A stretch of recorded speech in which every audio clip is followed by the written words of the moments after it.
Hello, Internet. This is Sophia, the Red Angel, doing my best on this channel to produce content that is worth your time to watch and listen to. Many of us are often told from a young age a narrative about how primitive people worshipped many gods, what is known as Polytheism, and how at some point society advanced to the worship of just one god, referred to as Monotheism. Included in this narrative is the notion that this transition from polytheism to monotheism was supposedly one of the greatest advancements in the history of humankind. I have even heard some people in the atheist community praise this change in society for having at least gotten rid of all but one of those gods. That said, I do not share that sentiment. While it is true that monotheism may be closer to atheism if what you are going by is mere god count, that is not what really matters to me. My goal is not to spread atheism for atheism's own sake, but to spread the skills of logic and reason and respect for evidence and critical thinking. An increase in the prevalence of atheism is merely what I believe would be the result of that. So for me, the relevant question is not which position is closest to atheism as far as the sheer number of deities goes, but rather how much critical thought and consideration of sound evidence can be applied to the problem and the position remain viable. By that standard, I would say that polytheism is far closer than monotheism, maybe not to all forms of atheism, but to the only forms of atheism that I care about. And I am not alone in that position. I don't believe there is a God. If I were to believe in a God, I would believe in gods. I think monotheism is the really ghastly thing. That's Stephen Fry talking there in a Big Think video that I will link to in this video's YouTube video description area. And while I do not agree with Mr. Fry on everything, I am 100% down with him on this thing. You see, in today's day and age, frankly, I do not think that monotheism or polytheism are sensible positions. However, polytheism was at least a sensible position once upon a time before this thing called science was invented. Monotheism, on the other hand, was never a sensible position. You can't just say there's a God because the world is beautiful. You have to account for bone cancer in children.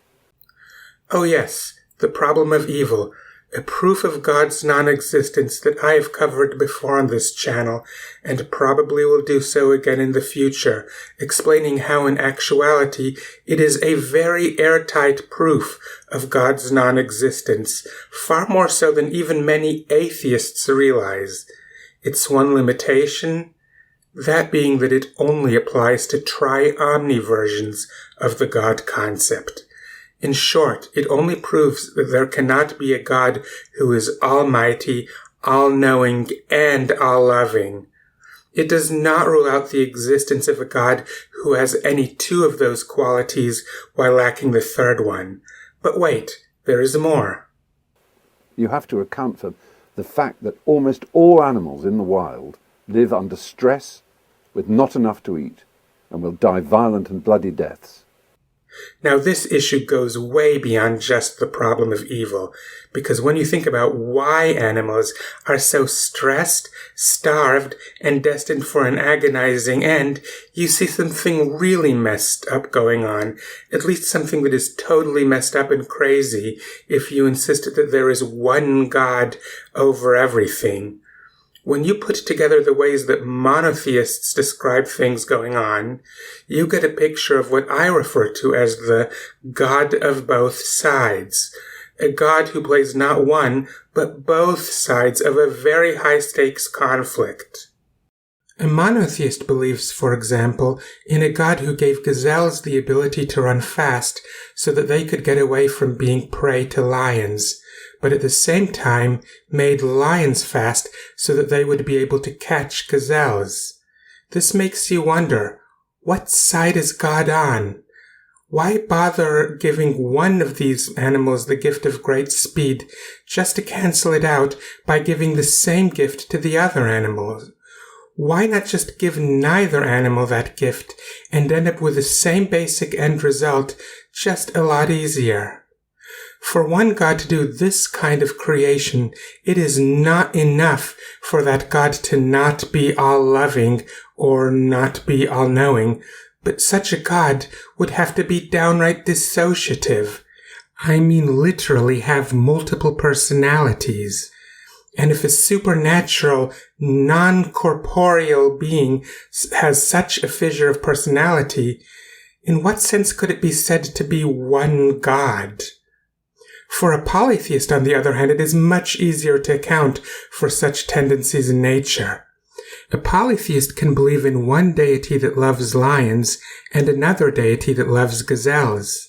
The gazelle-loving deity would give their favorite animal, the gazelle, the gift of great speed in order to protect their beloved beast from being painfully turned into lion chow. To counter this, the lion-loving deity would give that same gift to the lion to prevent their favorite beast from starving to death due to being unable to catch any gazelles. I mentioned this to someone else in the local atheist community, and his answer was that what this most resembles is what you would expect given what we know about evolution and natural selection. Frankly, I agree with him 100%. The only problem, though, is that the first scientific theory of evolution was not proposed until the 19th century. And though pre-scientific theories of evolution existed at least as far back as the ancient Greek historians, it was the first scientific theories on the topic that introduced the bit about the role that natural selection plays in the process, and for that matter, even the very notion of natural selection itself.